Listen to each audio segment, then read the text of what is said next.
Wonderful to have you on the show today, Anna. Thank you so much for joining. Thank you. It's a pleasure to be with you, Katya, today, talking about important topic. Yes, talking about important topic. I remember when we recently met and we met face to face, which was great. You mentioned that you need a team of 6,000 people. Yeah, That's a it's lot. it's not six, it's a unit 6,000, but yeah, it's around 3,000. It's a lot. Yeah. It's a lot. Amazing. So, you know quite a fair bit about leadership and also navigating uncertainty and change. And this is what we really want to focus on during our conversation. But first, before we discuss change and uncertainty, what would you say are some of the key components to being a great leader? Oh, it's a broad, right? If we had more hours, I would talk about this in a deep, but I think that overall managing nowadays in a rapidly changing environment with the really economic downturn and volatile times, you expected to be the authentic leader. You expected to be trusted, role modeling behaviors. You expected to be the leader who is creating the leaders, not followers.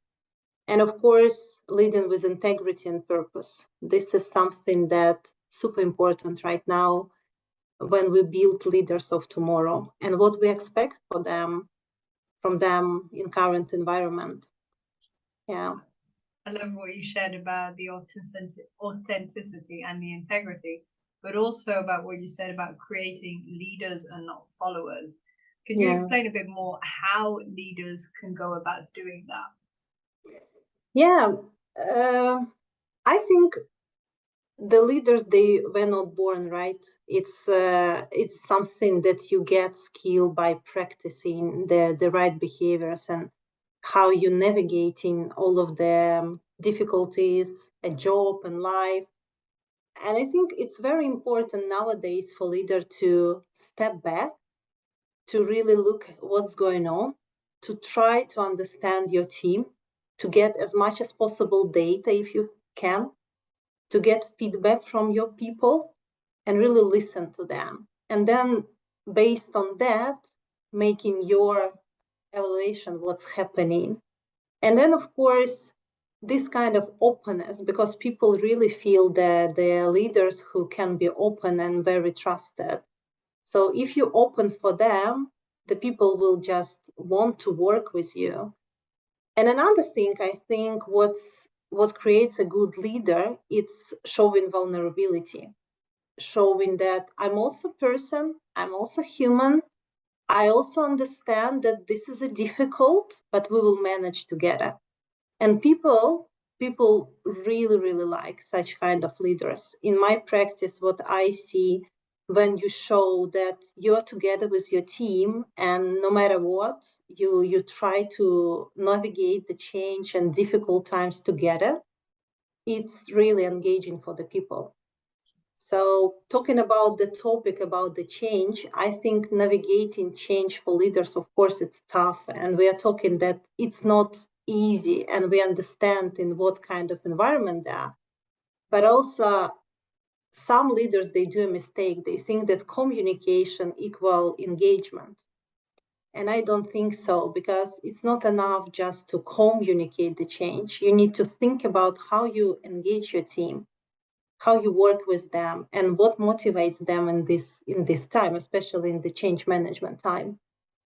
So it's kind of broad, I would say, but the most important, listen your people, I would say. Yes, it's not only about the communication through, like you said, engagement, but through also listening and understanding them. Yeah, And this leads to sort of the second part, really, of the conversation around managing change and uncertainty, yeah. which is how can leaders help teams and the company to navigate change, especially when some of the members are very resistant to it? What are some of the methods in which leaders can facilitate that change? Yeah, I think key here it's the basics, right? To when we listen about the change, of course it's a normal to be resistant. First, we want to understand how it impacts me. Second, we need to understand reasoning. And then we want to understand the perspective, what would be in the future, what would be this kind of change. So I think like 4 components very important in the communicating. It's communication, why? So reasoning, why it's changing, what's behind of that, helping people to really understand and connect the dots. Then it's very important to clarify priorities in this change, clarify timelines, what is going to be happen. So more about the what part, because people, they want to understand what's happening on what phase and how it will impact me, but also to plan their life accordingly with what's happening at work. So it's absolutely normal. So I think the third piece, it's also giving the somehow control and give people to be the essential part of this change. You can't offer this everyone, but you can find change agents in your team to involve them into conversation, to make them feel that they really influence this change together. And then these change agents, they would be kind of ambassadors for other employees. And this is, I'm talking in a big scope organization. Of course, for small organization, it's working much easier because you can reach every employee, you can talk to them.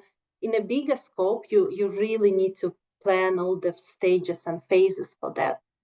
And the final part, it's very important, of course, to understand during the way of the change, feedback, what they're telling to us, what kind of support people need, because support part's super important. What they missing in this change? Do they need understand more about the change curve? Do they need any, I don't know, learning? Some people, maybe they need even more crucial support like a therapy for the employees for whom changes affected their job role, for example, or even the position in the company. It could be kind of massive. So giving the support super important, and helping people with the just explaining that we the same on this boat.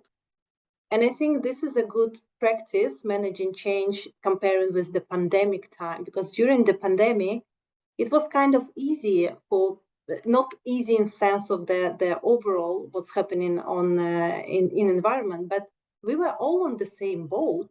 So we had almost the same situation together, and that makes a really good belonging for people. Now, when we're working in post-pandemic time, but in a very difficult time, because lots of industries, they shutting down. Some of the industries, they have not a good financial situation, and overall situation, geopolitics, globalization, digitalization, it's tough environment, war in Ukraine. So all this impacting, of course, the business. And in post-pandemic time, it's easy to lose the belonging part in during the change.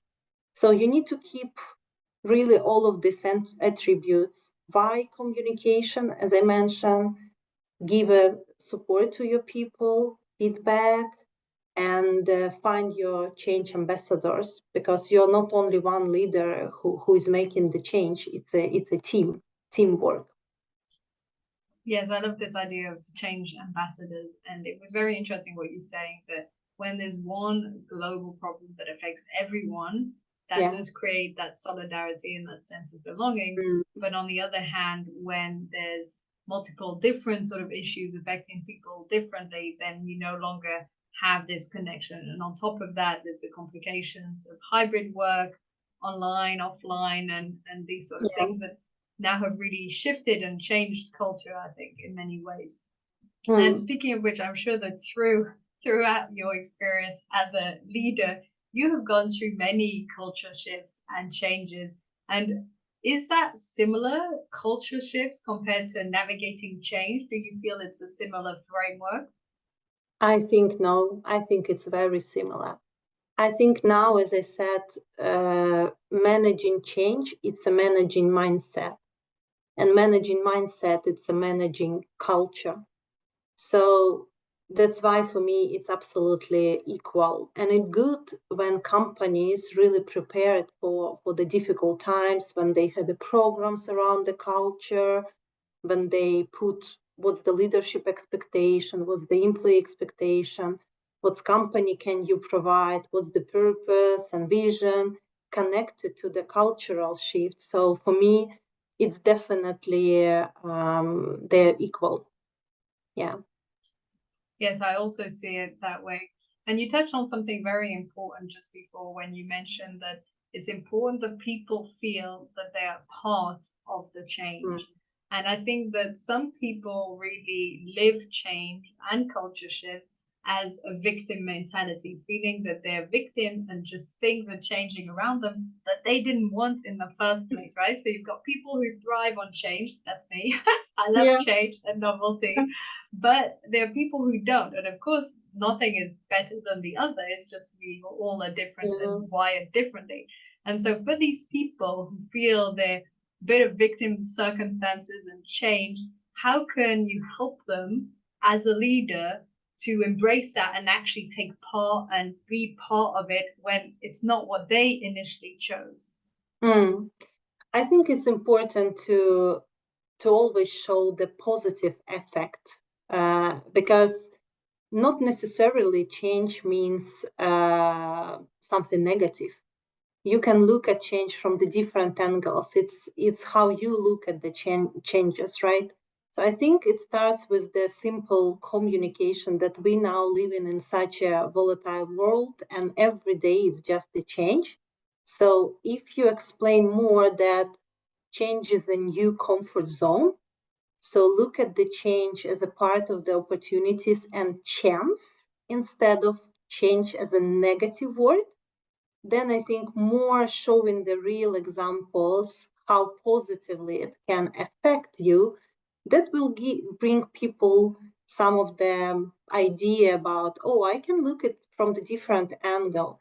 And we all have a life situation, very difficult, and we struggle. But from my personal experience, and when I felt the time when my life is totally roller coaster, I always try to look at this situation, understanding it's a short term. It's not going to be such a difficult for so long, but it's gonna be light in the tunnel.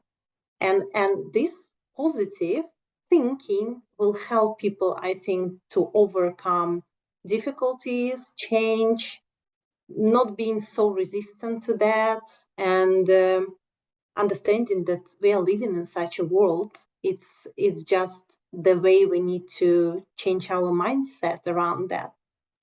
And of course, communication is key here. So to help leaders to better communicate about change to employees, and support leaders in that. They're also missing that. We expect from them so many things to be done, but sometimes you understand they of course busy around that, but if they chose to be the leader, I always say it's a people leadership, then you need to understand this is the way you choose to be, and we understand leadership it's not easy, and change is not easy, but you become a better leader when you have also difficulties, not only easy and non-bumpy road on your way, right? So yeah, something like that.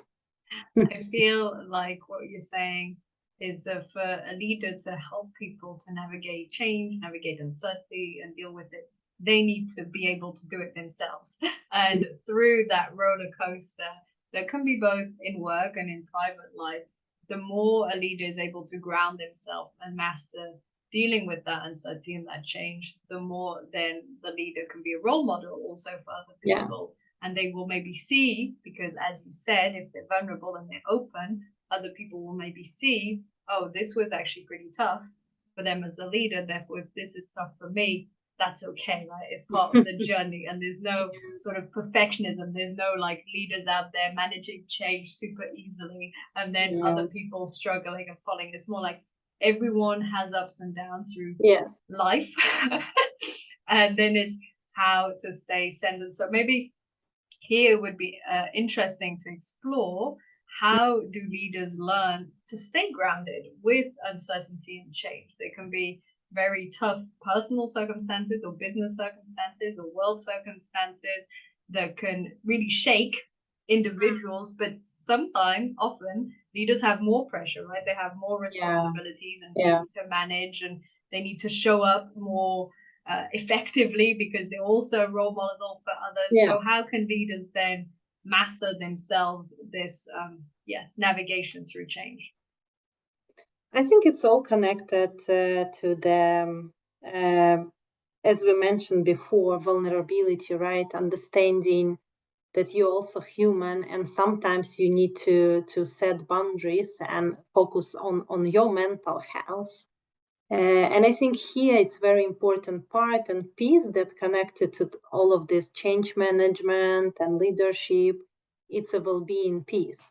So if leader prioritize correctly time for the family, for own well-being, then it's better for the leader to do this self-management piece, I would say, and then role modeling this behavior, because we see a lot when the leader is showing respect and to the well-being, own well-being, sharing the stories about own hobbies, prioritizing time with family, spending really quality vacation time, setting boundaries with the real stories and examples, that really has a snowball effect. So people start to really addicted to that. Okay, my leader role modeling this, and I have a tough situation. I also need to prioritize. So I think it's a good balance between work, life, your well-being, and also I always say that you can do quality job when only at that time when your brain well rested. So you need to give in your crazy life circumstances and crazy work, to give a space for well-being. It's super important. So I think being connected with your team and role modeling, you need to really respect your well-being as a leader, and sometimes step out and said that it's for me important just to feel okay, to deliver great results and to be connected, and role modeling great behaviors. Yes, I think that if you're able to role model and show that well-being has an important place in your life, then, as you said, it's easier for other people to model that, or to get inspired by it, or to feel that they're allowed to do it also. This is quite common. Some people, if they're in a very high pressured environment or company with leaders who are working insane hours, then they can feel that pressure to do the same. And of course, that can lead to burnout, overwhelm, people leaving. Whereas on the other hand, if you've got a leader who really values their time off, who doesn't send emails over the weekend, who is, present for their family and has those boundaries, then employees feel that they can do the same. And this is where I always feel the self-leadership, the self-management, which includes obviously well-being practices, is a fundamental aspect of leadership as a whole, right? You can't have leadership without self-leadership. Yeah, this morning I participated in one of the HR community breakfast. This is actually first time after pandemic. Was so cool to meet people in real and all of that. You look at the person virtually for maybe 3 years, knowing this person, and then meeting face to face. It's so cool. But the topic what we raised today was around the burnout and how to manage that, because the pace overall of the business and intensity is really high after pandemic time specifically, and the business and geopolitical environment crazy. So, and it was a lot of discussion about how we can prevent this burnout of the people, leaders. So we covered this topic as well, that this role modeling well-being becoming even more important than during the pandemic time, because now after pandemic we can learn really great practices, habits, how to manage that. but now it's kind of another level of complexity and work and life difficulties. So, and we see the world becoming not easier every single year. If we personally not be prepared for that, not be resilient, then it would be really bad outcome. So it's a really time now for companies and especially people function together with the business, working closely, really to prevent burnout, thinking about the well-being of employees in this volatile time. So I was really happy to hear that around 30 participants, it's on agenda, all people, community. So everyone just saying, yeah, it's one of the priority right now, honestly. Yeah.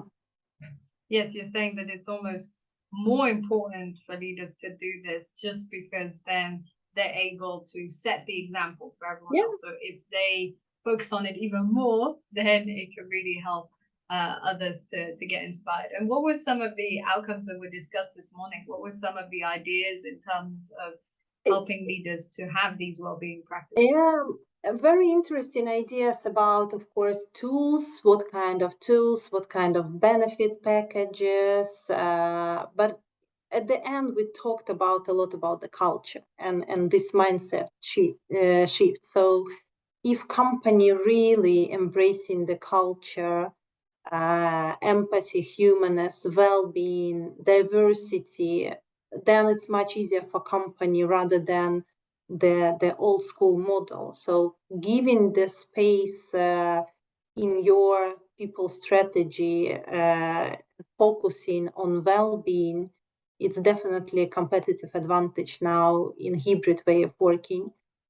Yeah, and some really good findings, sharings around engagement of people, what kind of practices of well-being in terms of the benefits companies using. So I think it's always good to hear other insights other than when you work in for a specific company and then to look what's others doing in this area. But yeah, leadership in change, in transformation, it's becoming really crucial. And then we as a people function, it's definitely need to be in partnership with them to help them, not with the way of admin stuff, but with the coaching into the right direction of managing this change in a correct way. In a correct way, nobody knows, but you need to practice that with the, as I said, empathy, with really clear communication, with trust to your people, respect, and yeah. And of course, building this resilience, it's very important. Yes, so resilience is always important no matter what you do. It helps you to stand on your feet and navigate life in general. And yes, it's always interesting to sort of brainstorm with a group of people on these sort of topics. Yeah. Other people and leaders and companies have different way of doing things. I'm also curious, what was a key learning you had in your leadership journey, maybe a while back where you really felt, okay, you had a key sort of mindset shift or a change in your leadership style that helped you to navigate change or to manage people that were resistant to it. So if you look back, 5-10 years, maybe as you took on some more senior roles in HR, what were some of the shifts you went through? I think shift started becoming not only a leader who deliver and execute. The key shift coming to leader who human, who empathetic, who listen in people, and who is the people leader. So I see more and more need in organization, and how I feel that now you don't need so much technical leaders. It's very important, but you need a combination. You need strong technical leaders, but at the same time, you need a people leaders who knows how to work with employees, who knows how to with the soft skills, correctly communicate, engage them, listen opinion, do really professional presentation. So these soft skills, people leadership, it's becoming super crucial, and I definitely see this shift. If and it's of course depends on the organization you're working in. Current organization, strong focus on culture, empathetic leadership, fact-based decisions, execute, but really strong focus as well on the shift in terms of well-being. It depends on the company, of course, but I see overall what I listen from my colleagues and from my network, it's definitely need now in people leaders who can deal with the employees on a natural level and help them to grow and becoming the next generation leaders, because nobody wants to have like followers. Every leader creates a new leader generation. So, and that's very interesting to see how some of the leaders they managing this, but some of the leaders they just on the same stage of development, and it means that maybe that's not a good choice to be the leader. Then maybe you need to move to individual contributor role. So it's also fine, but yeah, you need to be the natural leader nowadays, navigating such a huge scope of overall work and life, and it's not going to be easy in the future. Yeah. Yes, it's always like this with leadership, and I love what you keep saying about leaders create new leaders, and I think that that's really the key. If the emphasis is put on just having people following your rules and orders, then you're totally disempowering the organization and people around you. Whereas if the emphasis is putting on helping other people to grow, that's where what you said, the people skills, that empathy, that's where it all comes into play. So what would be your last words, because we're already approaching the last few minutes of today's episode, what would be your last words regarding helping leaders to navigate change and uncertainty? I think it's like a final word. It's a unique time we live in. It's definitely not an easy. And I have a strong belief that if you focus on your authentic leadership, well-being, focus on employees' well-being, it will help a lot to lead and navigate change. And also for me, it's super important to focus. Sometimes you feel it's very huge as a change, but focus on what you can control and influence what you can influence. And sometimes you need to do the baby steps just to see the results. So I think nowadays it's super important to really recognize even small results and engage people in that. That's super important. Amazing. Thank you so much, Anna. This has been such a wonderful conversation. It's been lovely to talk about leadership and navigating change, but also well-being, culture shift. It's been a real pleasure to have you on the show today. I was delighted to talk to you, Katya, today. Thank you for this opportunity. You're welcome. Thank you so much. Thank you.